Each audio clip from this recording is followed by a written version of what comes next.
Lord Kirkhope, for some schools, clearly lots of disruption at the start of term. And I think for parents watching this, they'll be looking at your party and saying, you've been in power for 13 years. How on earth was this allowed to happen? Well, I mean, first of all, these schools have been built over a much longer period of time under various governments, including Labour. And of course, they have also been built at the behest of local government rather than national government. So obviously, at the first place, the design and construction of schools was a responsibility of local government. But I'm very sympathetic indeed to what is happening. But also, I think that the government has moved very quickly indeed on this. Yes, it has alarmed some people, perhaps some people unnecessarily as well. And Labour parties, I think, using it as a very political issue here, where it should be working together to try and rectify these matters as quickly as possible. There are 22,000 odd schools, of which I think we are now probably between 100 and 200 have got identified this particular material, and we've got to deal with it as quickly as possible, and the government has made sure that it will move in and help with the funding to do that. Mm-hmm. I mean, between 100 and 200 identified so far, but I mean, potentially there could be hundreds more. We don't know. You know, some schools haven't yet managed to get people in to check whether they've got RAAC in there. No, and whether that is actually dangerous. I mean, in many cases, the material itself is not dangerous. It is how the material has been installed, whether in certain cases it is vulnerable. But it's dangerous enough for the government to say these schools shouldn't open. Only the schools that actually where there is an identified danger. That doesn't mean all schools that have this material somewhere in them. After all, if you think about it, we've had a number of areas of difficulty over the years. Asbestos, for instance, was regarded originally, when it was in construction, as being a perfectly innocuous, perfectly safe thing. But we now know that there are dangers as a result of exposure to asbestos. So we have to take action. But the government's moving very quickly on this, much quicker, I think, than most would have expected. Okay. I'm not trying to pass the buck, certainly not. But what I would say is that, first of all, these schools were built over a long period of time, not just under Conservative administrations, but they were... Passing the buck about this. That's not passing the buck at all. It's actually being factual about it. These schools were built under different regimes, but particularly under the responsibility of local government. And, of course, we do have a massive programme. This is separate to identifying this sort of problem. A massive school building programme, 59 billion in the next year. We are actually committing ourselves in a way which actually previous governments have not. OK.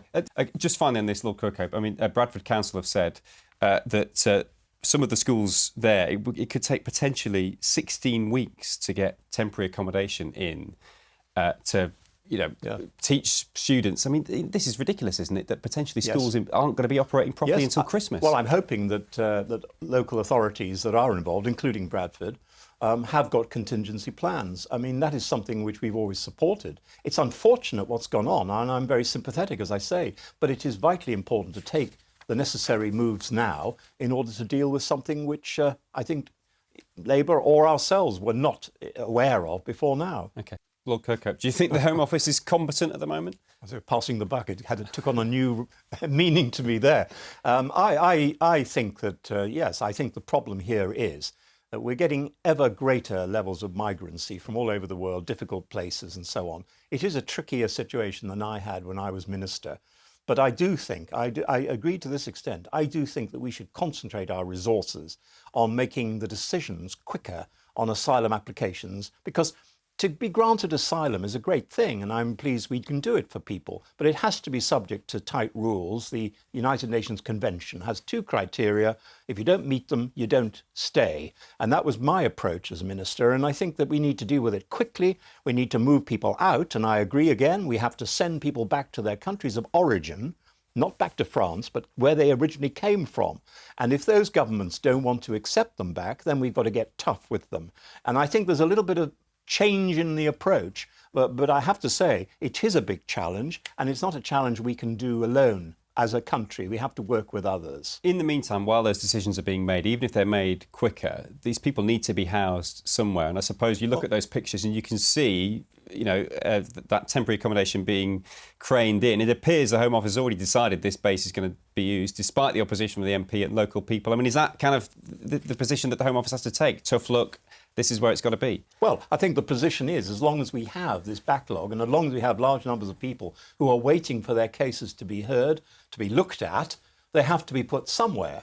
Now, I agree, though, it's always difficult, and for local MPs and for their areas, clearly there is concern that these places have got to make sure that there is security, that actually the area itself is not spoilt by that appearance. And indeed, you know, the answer again, it comes back to what we're saying.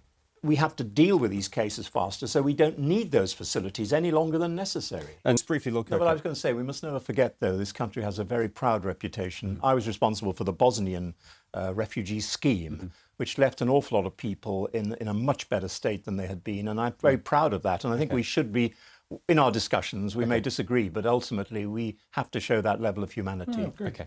Lord Kirkhope, are you happy with more onshore wind? Well, I've got mixed views about it, like everybody else, I suspect. I'm not particularly keen on onshore windmills that spoil the countryside and spoil what you can see, but I do appreciate the need for sustainable energy, and I think we're going to have more of them.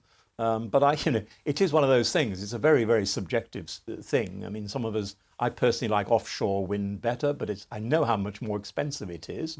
And, this is all to do with providing enough energy for the country in the next 20, 30 years. And at the moment, we haven't really got close enough to getting that level right. Well, I think since 2014, just 20 turbines have been approved. I mean, it's not a great record, is it, for a country that has an awful lot of wind? I agree. And of course, at the present arrangement, until we made this new announcement, meant that a very small minority of people could actually stop these things happening. But I do think it's important for us not to sort of go in a blunderbuss way into this. I think we have to look at every particular case, and certainly we should respect our countryside and the beautiful geography of our country. Perhaps that's sometimes going to get overlooked if we're not careful. Just briefly, look. Well, I was going to say, though, but you have to think also not only of the windmills themselves, but also about the infrastructure around them, like the pylons that a lot of people do feel strongly about. I think we're getting the right mix now, and we still have to extract oil and gas as long as we need it. Okay, all right. Lord Kirkhope, your first day as an MP, back in June 1987. I can safely say Keir Mather certainly wasn't born then. Any advice for him as he thinks about his maiden speech? I got some really good advice, and this is purely non-partisan. First of all, he's got to take his time, listen to a lot of other people's views before he says too much himself, because he will learn from their mistakes what not to say and do. Secondly, though, he needs to make friends with every policeman, every attendant, every member of the catering staff, in the whole house, because as I was warned, and I'm not suggesting in his case it's true, as I was warned, they're going to be your friends. They're going to look after you, as opposed to the people that are on the benches with you, who may not be always quite so charitable towards you. Lord Kirkhope, just briefly, is 25 too young to be an MP, do you think? Definitely not. I agree entirely with that. I don't want to agree with him too much today, but I do agree entirely. I think age and I think younger influences in Parliament are really important and necessary.